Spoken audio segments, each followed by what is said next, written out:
Good morning and welcome to Woodland Fitness.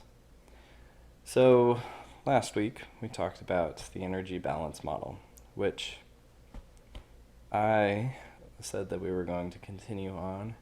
However, we're going to take a brief pause from that. By brief, I mean another week. Because today I actually had a topic come to mind when I went to the gym today.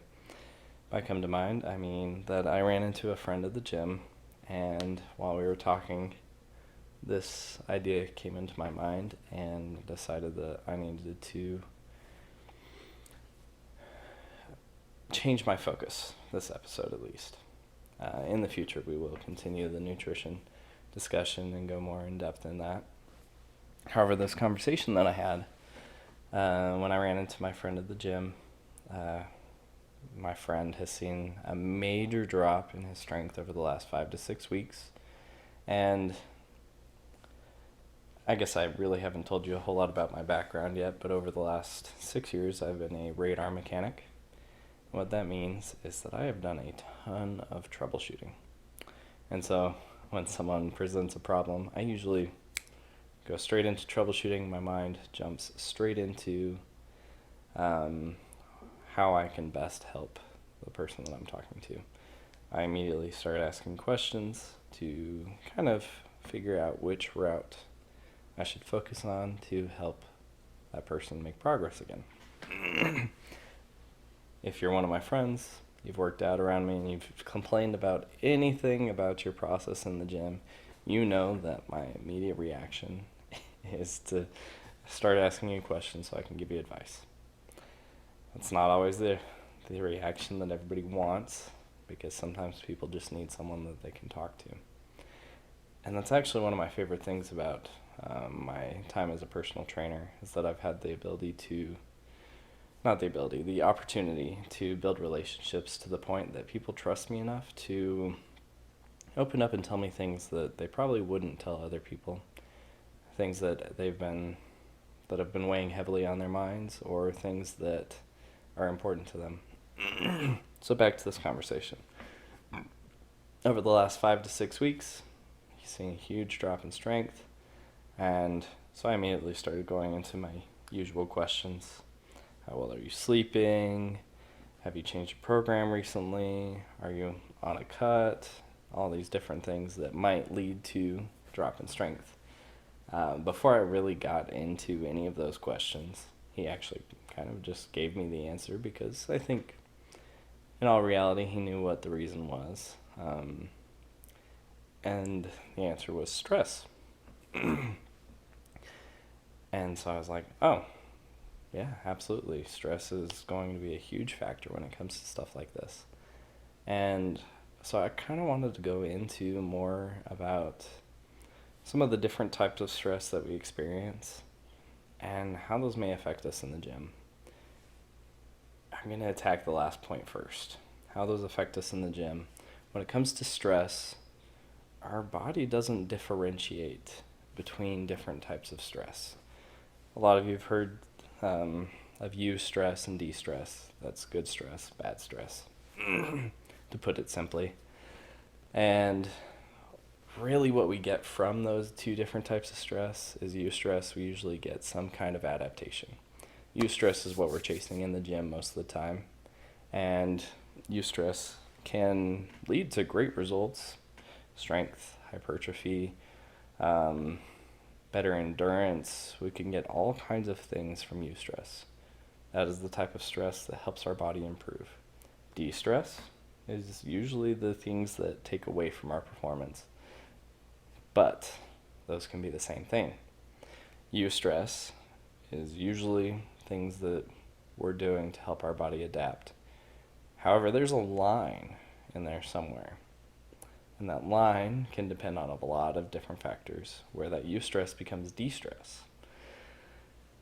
And one of those factors can be stress from things we're dealing with at work, stress from not getting enough sleep, from having new life circumstances, whether that's you just had a baby enter your life, you're having medical...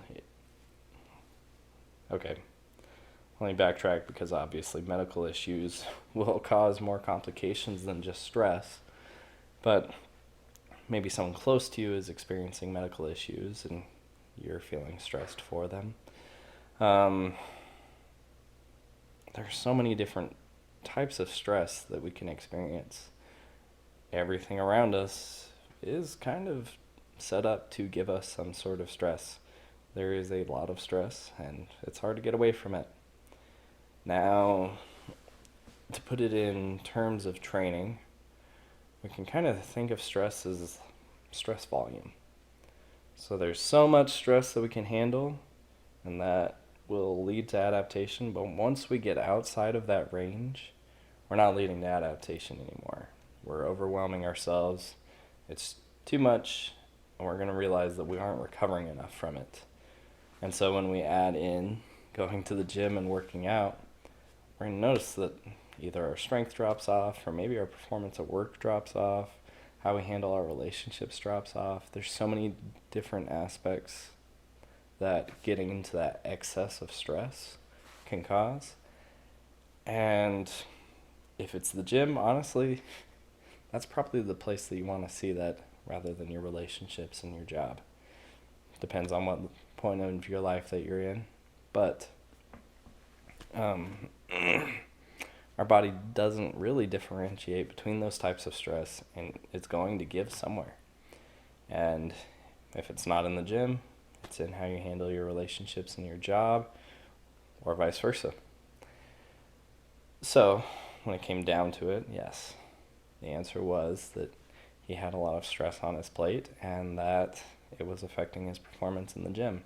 His strength was dropping off, and one thing I mentioned to him was that he should try to look for different coping methods for that stress. When it comes to the gym, we're pretty good about talking about rest days. If you are any kind of a gym rat where you're obsessed with going to the gym, you're not very good at taking rest days. However, that applies to our other types of stress as well, and I think we don't usually correlate those two things. Rest days are much more commonly talked about when it comes to the gym than when it comes to work and relationships. Obviously, you're not going to just stop talking to your partner for a couple of days to take a rest day, but maybe changing what you two are doing together to help each other recuperate. When it comes to work, making sure that when the work day ends, you're not checking your work emails, you're not checking in on tasks that you need to keep within those work hours. I'm a workaholic at heart. Currently, I am working a full-time job, working for the Air Force, working a part-time job as a personal trainer, and technically going to school part-time as well. It's about to be full-time soon. I just haven't taken the extra class quite yet, so I will be doing full-time, part-time, and then full-time school on top of that. And usually, unless I'm doing all of those things, I feel like I'm not being productive, and I will drive myself insane by starting so many new tasks that I really just don't actually have the bandwidth for. However, I feel like I need to because I'm not doing all these other things. And on top of that, I also add in my hour workout at the gym. I try to be pretty good about taking rest days when it comes to my gym workouts. However, I would rather be doing something than taking a rest day. Whether that's going and playing indoor soccer, going out and snowboarding, especially since the snow has been so great here in Idaho recently. Not everyone is as happy about that as I am, but when it comes to work, I'm not as good about taking time off and giving myself that mental break that I need. And when it was about this time last year, I was taking on a lot of extra tasks. I was working more than I should have been.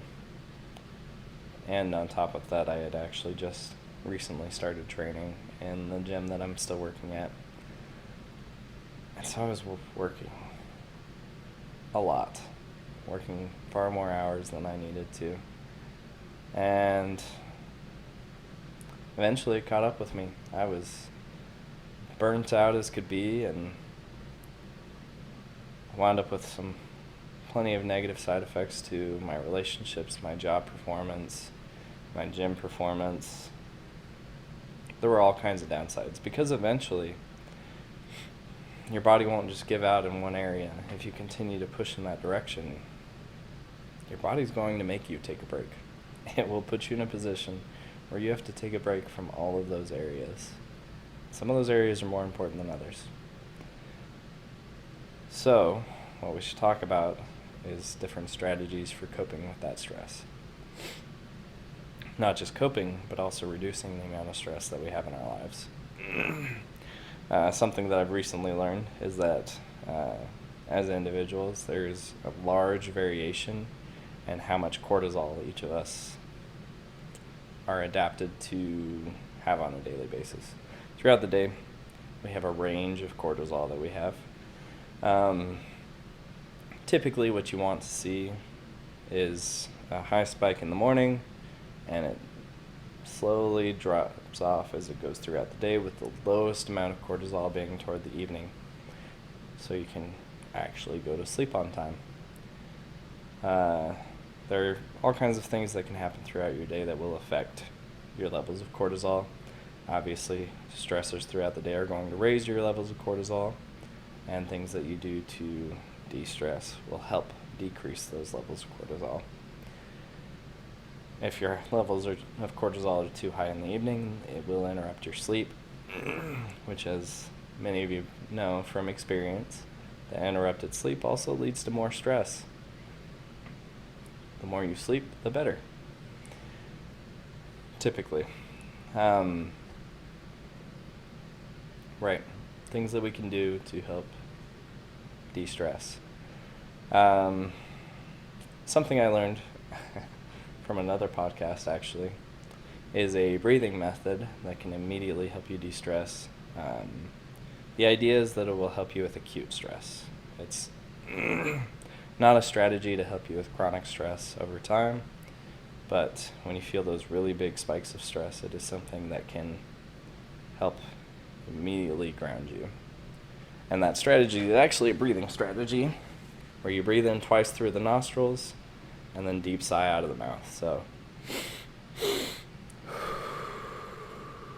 for those of you that only heard me breathing, I'm sorry, it looked weird on camera too. However, this strategy was a study that was done by the Huberman Lab recently and was shown to help with acute stress throughout the day. And it is something that you can use more than once. 2 deep breaths in through the nostrils. The idea is to fill up your lungs as much as you can, and then a deep sigh where you release as much oxygen as you can through your mouth. I don't know the specifics on how that works to relieve your stress. I will go learn more about it and come back with that in a future podcast. That is something that you can do, though. A common thing that's making its way around are different mindfulness practices. The most common of those being meditation. Meditation can mean all kinds of things. There are lots of apps that do guided meditation now.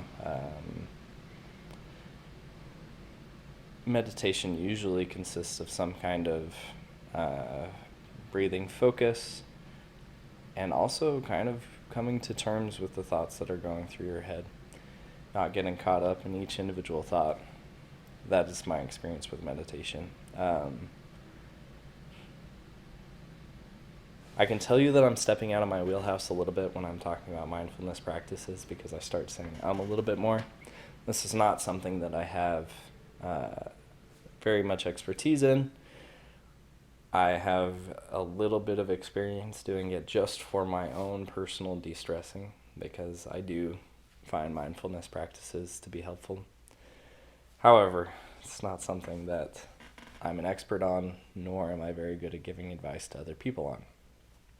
Another mindfulness practice that you might find benefit from is, for me, I find that if I am reading from scriptures and I take a verse that I feel might have some sort of impact on my life, and I spend time just kind of pondering on that verse, that it helps me de-stress too. I also read lots of other books to help me kind of, for me, reading is a relaxation technique. Kind of takes my mind off of whatever might be stressing me at the time. Finding things like that, because the activity is going to be different for each and every person. Your de-stressing activity is going to be different than my de-stressing activity. Shoot, some of those rage rooms don't sound too bad sometimes. I don't know if that's very popular where most of you are at, but there is one here in Idaho, in the Boise area, where you can go pay to break things. You can even take your own stuff to break, which doesn't sound like a bad idea. I might have to give it a shot sometime soon. I also really love going snowboarding when I'm feeling extra stressed. For me, that's more of a seasonal thing, because I can only go snowboarding when there's snow. However, spending that time in nature, away from what I'm doing, that helps ground me. I can kind of just accept the beauty of the world and realize how small my issues really are. Not everyone feels the same way about that. Sometimes being made to feel small makes your issues even more overwhelming. But for me, it helps me realize that even though the stress feels overwhelming right now, I'll get through it, I'll make progress, and eventually I'll be on the up and up again. And I will be on top of my stress. Going to the gym can be relaxing. However, it's not always relaxing. And this is when judging how much volume you should be using for your training comes into play. If you're feeling extremely stressed and adding extra volume seems to create big drops in your strength, then I would recommend decreasing that volume. Studies have shown that you can go down to, for adults, you can go down to about a third of the volume that you're doing currently and maintain strength. And in some cases even gain strength still. So I would play with that a little bit. If you're feeling overly stressed, you're seeing strength drop at a high end of volume, drop that volume back and see how it feels. Use the gym as a way to recuperate rather than a way to add stress to the stress that you're already experiencing. Maybe focus on mobility exercises instead of going for 1-rep maxes. I am bad for putting 1-rep maxes over other things that I should be doing in the gym. Maybe focus on power, speed. Those are things that are not highly fatiguing, but still will help you reach your goals in the end. So if you kind of change the focus of your training while you're going through major stressors, that might be a way to help you recuperate. When it comes to the gym, what I would say is that you should adjust your training based on where you are in life. I've talked about this before in a previous episode, but if all you have is 30 minutes one time a week, that's better than nothing. You will make progress with 30 minutes once a week, if that is all you can give. And that should be taken into consideration based on where you are in life. If you just had a baby and you're only sleeping 3-4 hours a night, now is not the time to be spending 2-3 hours in the gym every day. Now might be the time where you need to scale that back so that you can handle the stressors that you're dealing with at home. New promotion, maybe not be the best time to be doing 1-2 hour workouts every single day. Maybe that's time to drop back to 15 minutes a day, and that's all you're doing. You're just hitting one major lift and something to supplement it. These are all things that, basically what I'm saying is that the gym, while we should be going for stress to help adapt, help ourselves become stronger, help ourselves improve, move closer to our goals, should not push us over the edge, should not push us into that de-stress. We need to be flexible. We need to be willing to change what we're doing in the gym in the context of our lives. Stress is something that we all deal with. Stress is something that's not really going to go away. It'll come and go in waves, and how you deal with it will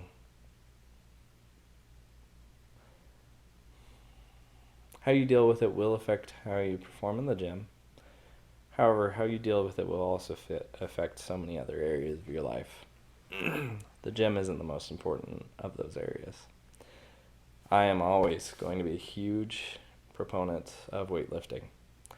I think you will get more progress towards health and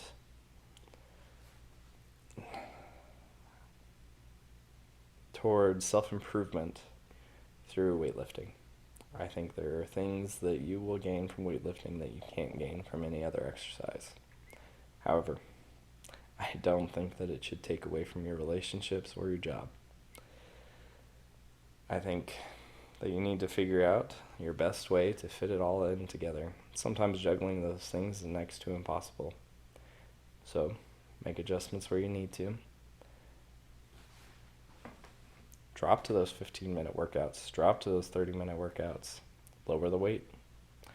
Lower the volume that you're doing. Change the type of training you're doing. Go from high reps, low weights, to low reps, heavy weights. That is my favorite.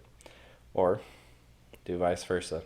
Go from low reps, high weights to high reps, low weights. Change up your rest timing. Do drop sets, supersets. We'll talk about all these different strategies, but there are ways that you can condense the workout to fit where you are in life.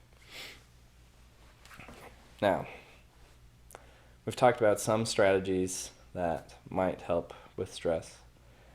What I would love to hear about is to hear about what strategies you guys use to help you deal with stress.